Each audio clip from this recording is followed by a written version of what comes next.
Magandang umaga mga kasaka. Nandito na naman tayo sa Aralay Fruit Farm.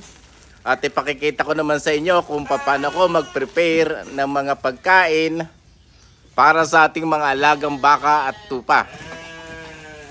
Ito, naglagay ako ng corn silage, then hinaluan ko siya ng tinatawag nating trigo, ano?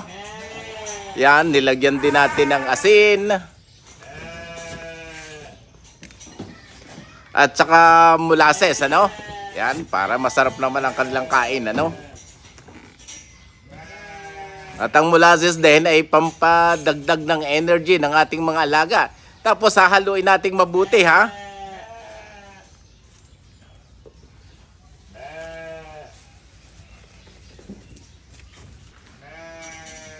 Yan na nga mga kasaka.